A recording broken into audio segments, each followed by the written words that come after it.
exposition de femmes de papier Merci. au d'être Musée là. de la Gare avec la coordinatrice Marie-Pierre Valiquette. Elle nous a invités avant tout le monde. Hein? Ouais, On est exclusivité. chanceuse. Yeah! Exclusivité à venir nous montrer la nouvelle exposition au Musée de la Gare ici à Témiscamingue. Donc, je laisse la parole à Marie-Pierre. Bien, merci Stéphanie.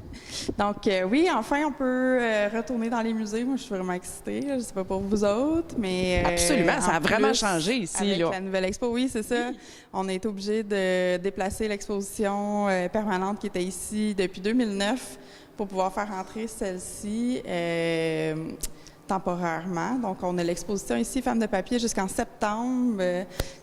Au début, on était censé l'avoir juste quelques mois, puis grâce ou à cause de la COVID, le musée qui devait l'avoir après nous s'est désisté, fait qu'on peut la garder Plus longtemps. tout l'été. Bravo. Donc, ça, c'est vraiment super.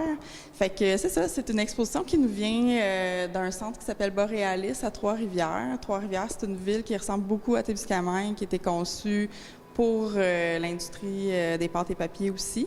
Puis, c'est ça, l'exposition raconte un peu l'histoire oubliée derrière l'industrie forestière. On entend beaucoup parler, dans l'histoire en général, là, mais... On entend juste parler. On entend juste parler des histoires d'hommes. Les messieurs. Les messieurs, les dirigeants d'usines, les bûcherons, les ingénieurs, tout ça. Puis là, vous allez me dire, ouais, mais les femmes ne faisaient pas ça, mais On n'avait pas la chance. on pouvait pas. On pouvait pas. Puis les femmes faisaient quand même, il y en avait qui le faisaient, ils étaient pas Ils se déguisaient. nombreuses. Oui, effectivement. Puis c'est ça, tu sais, dans l'exposition, on en voit des femmes justement qui sont sur les chantiers, qui sont dans les usines, mais on voit aussi les femmes qui étaient derrière les hommes qui allaient travailler. Tu sais, ça prenait quelqu'un pour faire à manger, pour faire pour mener la maison. Tout à la maison. Pour tout faire. Puis souvent, tu sais, ça, c'est comme un peu rejeté du revers de la main. C'est comme naturel que c'était la femme qui faisait ça, mais c'est quand même un travail qui n'est pas négligeable. C'est une job à temps plein. Absolument.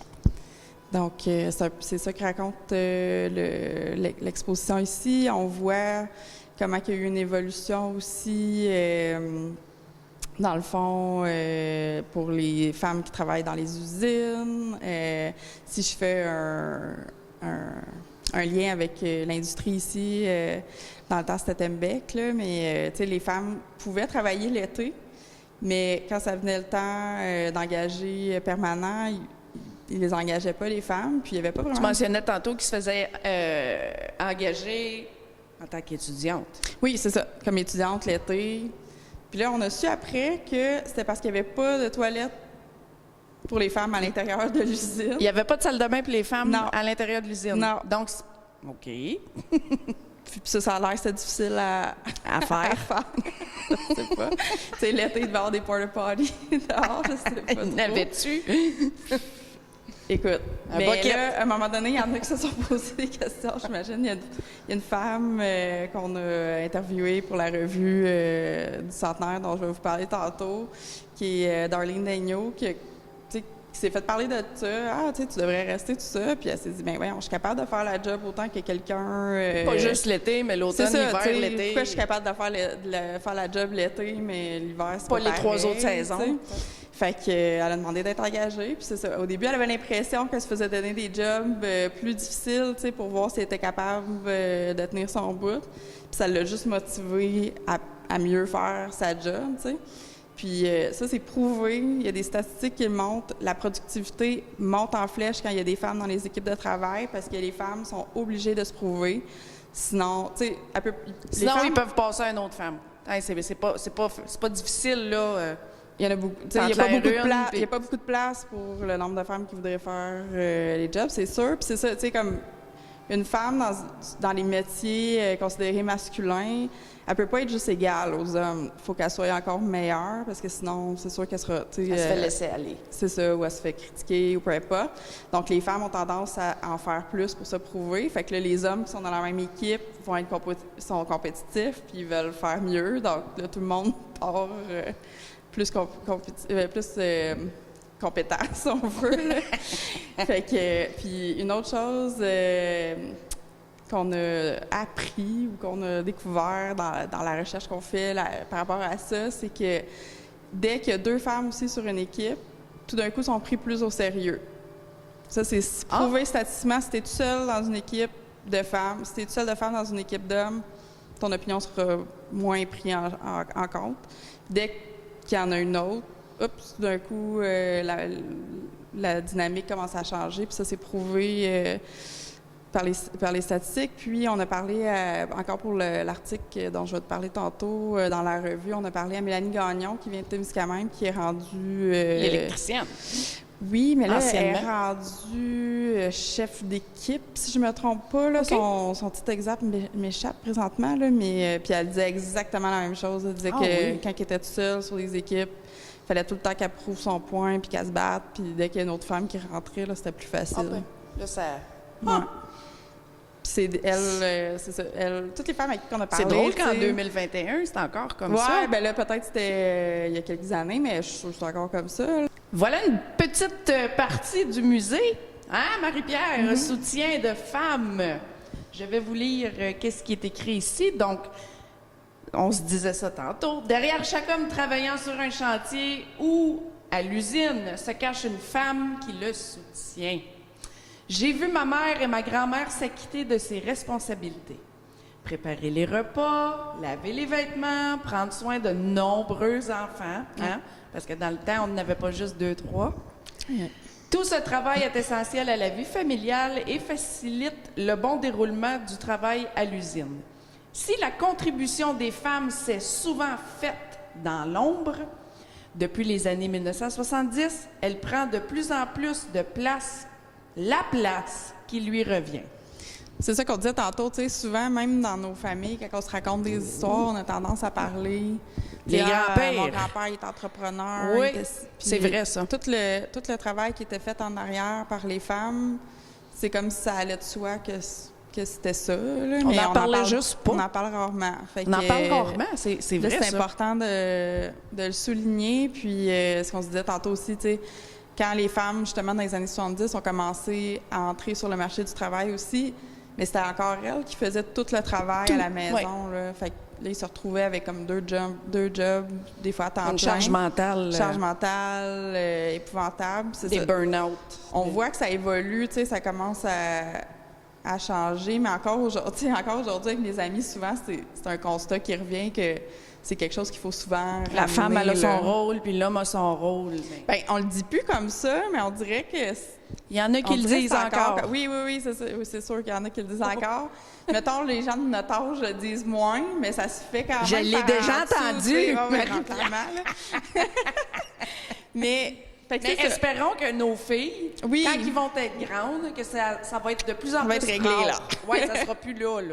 Fait que c'est ça. Oui. Puis, tu sais, je veux dire, j'en ai plein d'exemples d'hommes qui font très bien, tu sais, qui font ce qu'il y a à faire, là. Mais c'est ça. Ils prennent leur rôle parental. Oui, exactement. Au sérieux. C'est ça. Fait que c'est ça. L'exposition est toute est séparée en plusieurs sections. Donc, on a la section d'introduction. Ensuite de ça, on a Femmes en forêt. On explore un peu, là, justement, là, les métiers que les femmes pouvaient avoir dans les camps de bûcherons, dans les usines. Dans les usines, il y a une autre section pour ça. Mais, tu sais... Les camps de bûcherons. Oui, dans les camps de bûcherons, souvent, c'était la cuisinière. Il y avait la cuisinière, elle qui faisait le lavage. Oui, une infirmière, des fois. Mais après, ça a évolué aussi. On a eu des ingénieurs forestiers, des choses comme ça. Donc, forestières. Ingénieurs forestiers, en tout cas. Comment on dit ça? Mais c'est vraiment bien placé. Vous rentrez dans le musée de la gare, c'est des cubicules. Oui. Hein? Des petits cubicules. Puis on vous montrera pas ce qu'il y a à l'intérieur parce qu'on veut que vous venez visiter. Mais à l'intérieur des cubicules... On peut le montrer un peu. Un petit peu? Un peu, elle dit que c'est correct. De toute façon, on n'a pas le son, fait que ça prend le son pour avoir l'expérience complète. Oui, absolument. Mais à l'intérieur des cubicules, vous allez retrouver un petit vidéo. Des témoignages. Oui, des témoignages. Fait que c'est ça. On a la section Femmes en forêt, on a la section Femmes de soutien, Femmes en usine. Ensuite de ça, on a des petites stations interactives où on peut s'asseoir et expérimenter certaines choses. On a la station qui est l'espèce de bureau de secrétaire à l'époque. Puis là, il faut essayer d'écrire une lettre. On met les écouteurs, puis là, t'as un boss de compagnie qui te dicte une lettre, mais en anglais. Parce que les boss étaient tout anglais dans ce temps-là. Puis souvent, les secrétaires étaient francophones. Fait qu'il fallait être capable d'être vite sur ses doigts. Wow. Donc, puis là, tu peux pas effacer là, avec un dactylo. Un dactylographe. Là, oui. Tu peux pas effacer, là. Il n'y avait pas de liquid paper. C'est ça. Pas, c'était exigeant. C'était un métier quand même exigeant. Donc, il y a cette section-là. Après, on a une section remèdes de grand-mère. Donc, dans ce temps-là, même encore aujourd'hui, c'est des choses qu'on utilise parfois. Fait que là, on a des exemples de ce que les femmes pouvaient utiliser dans ce temps-là pour régler guérir des petits bobos. Puis on peut nous-mêmes ajouter des remèdes de grand-mère qu'on se passe dans nos familles. Là. Fait qu'il y a des petits cartons qu'on peut remplir puis laisser là, pour que donner les autres... suggestions. Oui, c'est ça. Aussi, on a une section par là qui nous permet de mesurer, justement, tantôt on parlait de la charge mentale et tout ça. On demande aux gens d'estimer la différence d'heures passées à faire chaque tâche aujourd'hui pour une femme et dans les années 60. Wow. Puis après ça, tu vois la différence, là, c'est assez parlant. Bon, oui. Sans même faire ça. On le sait, là. Oui, on le sait, hein? Mais quand même, des fois, ça peut être. Ça peut allumer une lumière. Oui, c'est ça. Donc, au monsieur, ou juste. Des fois, l'homme. Je vais choisir mes mots. C'est toujours mieux. Oui. On comprend qu'après un chiffre de 12 heures ou beaucoup de travail physique, le monsieur peut être très fatigué, revenir à la maison, mais parfois la charge mentale peut être aussi fatigante oui, que tout à fait. Travailler physiquement. Tu peux être aussi brûlé à la fin de ta journée. Dans le fond, la charge des femmes n'arrêtait jamais. C'était du lever au coucher là, avec les enfants puis tout ça. Donc, l'homme, lui, pouvait arriver, puis... Mettre les deux pieds à la table, c'est ça l'image qu'on a, hein? Mettre ses pantoufles, prendre une bière. Prendre une bière, puis son sac de chips. Puis... Fait que, c'est ça, les femmes ne s'arrêtaient jamais parce qu'il y avait toujours quelque chose à faire. Pour que tout roule comme il faut. Si tu veux pas tomber en arrière, stresser encore plus. Oui, c'est ça. Exact. Donc, voici la première revue du 100e de Témiscamingue, une série de 4 que le comité a fait. Oui, dans le fond, le comité a donné le mandat au musée de produire une revue en 4 tomes. Donc, un par saison. Là, on a celui d'hiver. Francophone, anglophone. C'est ça. D'un bord, il y a le francophone, la version francophone, de l'autre côté, anglophone. Puis, j'en profite pour vous en parler maintenant aussi parce que là, avec l'ouverture de l'exposition qui va être le 27 et 28 mars prochain, on peut entrer gratuitement tout le week-end à l'expo sur présentation de la revue. Donc, on achète notre revue, on a la visite de l'expo gratuite pour tout ce week-end-là. Donc, les 2 jours sur rendez-vous. Donc, c'est ça, il y en a beaucoup qui se posent des questions sur la revue. On n'en parlait pas trop, on regardait ça un petit secret. Puis là, on l'a enfin, fait que je l'ai feuilleté vite fait. Il y a le mot de la présidente, évidemment, le mot du maire. Il y a des articles de... Il y a des articles historiques. Oui. Donc, c'est ça, là, on essaie d'y aller avec qu'est-ce qui se passe dans l'année, premièrement par saison, mettons pour l'hiver, là, ça, il y a des trucs plus par rapport à l'hiver à Témis, mais aussi avec ce qui se passe dans la programmation du centenaire. Fait que là, en lien avec l'exposition Femmes de papier dans laquelle on se trouve, on a un article complet écrit par Manal Drissi, je vous en ai parlé un petit peu tantôt. Elle a fait vraiment l'historique là, de l'apport des femmes dans l'industrie forestière, mais avec un souci quand même de parler des femmes de Témiscamingue. Donc, elle a interviewé des femmes d'ici. C'est qui ça, Manal Drissi? C'est une de mes amies. Moi, j'écrivais pour un blog avant qui s'appelle TPL Moms. Puis, c'est là que je l'ai rencontrée. Elle écrivait aussi pour ce blog-là, mais maintenant, elle a vraiment explosé. Là. Elle est rendue... Elle a des chroniques à la télé, à la radio, elle écrit beaucoup. Donc, là, j'ai demandé si elle voulait... Puis, tu sais, c'est une féministe... t'sais, consacré, là. C'est vraiment ça. Ben, on devrait tout l'être, mais bon. C'est ça. Je pense que j'avais l'impression que ça lui parlerait comme sujet. Puis effectivement, puis tu sais, elle fait des recherches vraiment, elle écrit des textes vraiment pertinents. Donc, je trouvais que ça se prêtait bien. Donc, voilà pourquoi j'ai choisi cet auteur. Ensuite de ça, on a Louis-Pascal Cyr. Le garçon de Martine Boily, oui. qui nous vient d'ici, qui écrit un gros reportage sur toute l'histoire de l'industrie, du début à la fin. On entend souvent parler, mais son reportage, il va vraiment, là, mais en profondeur sur... Pourquoi est-ce que ça a été choisi, l'emplacement de la ville de Témiscamingue pour implanter l'usine? Il y a vraiment des raisons spécifiques pourquoi ils sont venus. Oui, ça a tout à voir avec la géographie, l'eau qui coulait au bon endroit. Il y a comme plein de petits critères qui ont fait que on a décidé d'implanter Témiscamingue ici. Oui, exactement. Okay. Puis c'était des gens d'Europe qui sont venus. Des Européens, oui. Exactement, qui sont venus implanter l'usine. Puis, tu sais, bon, entremêlé avec ça, on parle de l'histoire de la ville comme ville planifiée. Témiscamingue, c'est une des 3 villes planifiées du Québec. Il y a eu nous, Arvida et Shawinigan. Donc, c'est où, Arvida? Je pense que c'est au Saguenay, si je ne me trompe pas. C'est loin. Oui, c'est loin. OK. Quand on dit ville planifiée, ça veut dire littéralement une ville planifiée. Là. C'est ça, tu sais, ça veut dire que c'est vraiment... Ça a tout été pensé avant de construire. Des villes comme Montréal, mettons, ça s'est construit un petit peu par... petit peu par petit peu. Je pense qu'on appelle ça en champignon, là. OK. Tu sais, c'est ça, de temps en temps, il y avait un nouveau quartier qui se faisait. Mais Témiscamingue, ça a vraiment été tout pensé avant que les rues soient dessinées. C'est ça, dans le fond, ça a été dessiné, là, mais vraiment... en suivant un plan précis. Puis, ça a été conçu sur le modèle des cités-jardins d'Angleterre. Oui, c'est ça.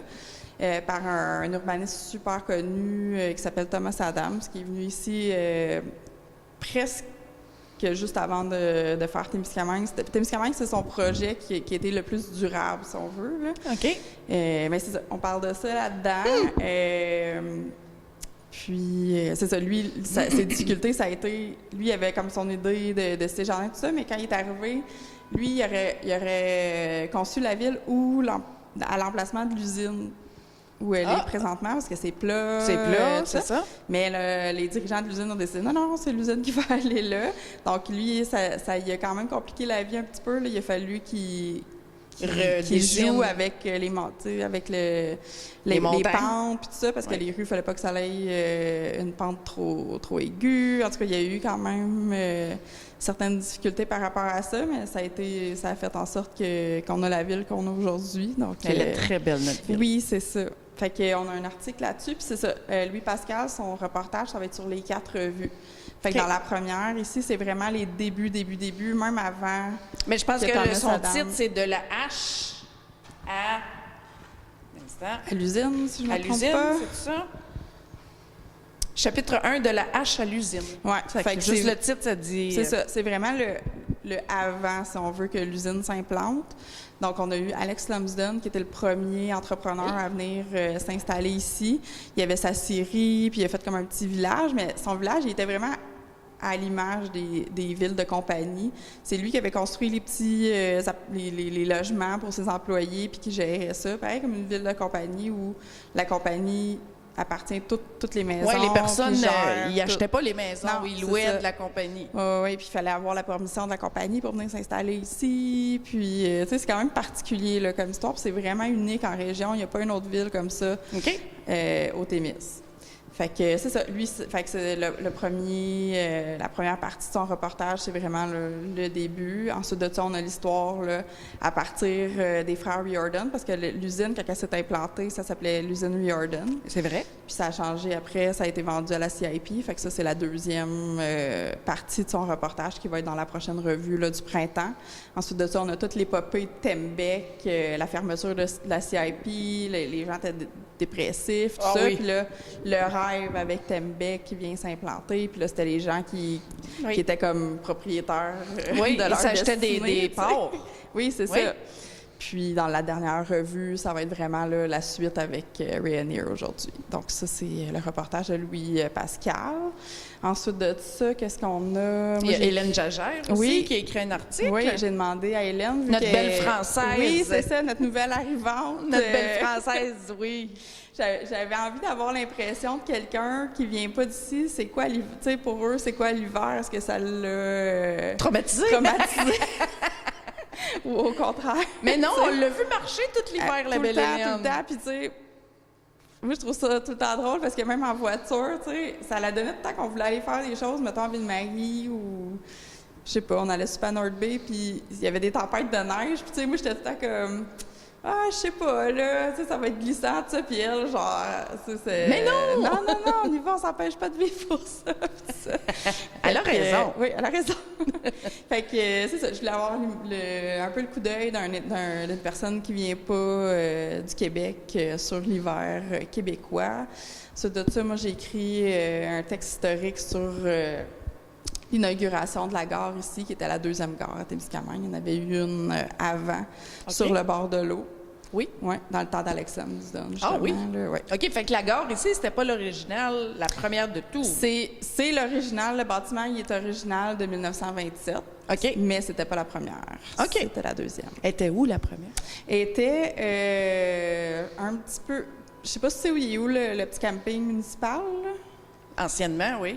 Oui, jusqu'à dernièrement. Là, dans le fond, sur le bord de la marina, là, proche de la centrale électrique. Là. Oui. Ouais. OK, elle était là, la première gare. Oui, elle était là. Puis quand elle a été détruite par le feu dans les débuts des années 20, puis quand ils l'ont reconstruite ici, ils ont décidé d'amener le chemin de fer en ville. Tout en arrière. Oui, c'est ça. Puis de bâtir une gare qui serait plus... solide. Plus solide, puis plus urbaine. Donc, on l'a mis vraiment au centre de la ville. Puis, dans le fond, on s'en rend plus compte parce qu'on la voit, tu sais, dans notre paysage, on est habitué de la voir, mais elle est vraiment spéciale, notre gare. Toutes les autres gares du Témiscamingue, ils étaient pareils, sauf la nôtre, qui est faite en pierre à l'extérieur, briques à l'intérieur, sur le modèle georgien. Les autres gares, c'était comme en bois, plus traditionnel, si on veut. Je ne vais pas dire moins belle, mais elle est vraiment belle, la gare. La nôtre, c'était la plus belle. Puis c'est la seule. Oui, c'est ça. Puis... C'est la seule encore debout. C'est ça. C'est vraiment comme une gare de grande ville. Dans une petite ville. Fait que est vraiment spéciale. Puis, c'est ça, elle avait la particularité aussi d'avoir deux entrées, une vers le chemin de fer et une vers la ville.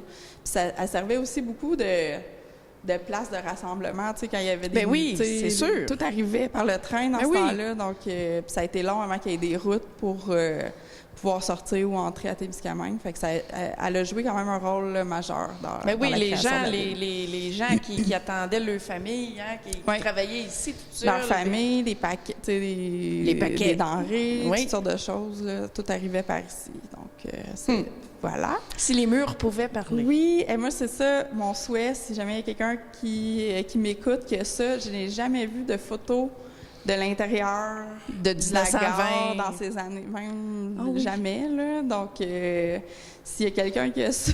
S'il y a quelqu'un qui a ça, appelle à la communauté. Oui. Si vous avez des photos de la gare... que ce soit en haut, en bas, parce qu'en haut, à l'époque, c'était le loyer du chef de gare. Ça a été longtemps un monsieur William Irwin qui était ici. Lui, il restait en haut? Oui, avec sa famille. C'était tout divisé en appartements, là. Ouais.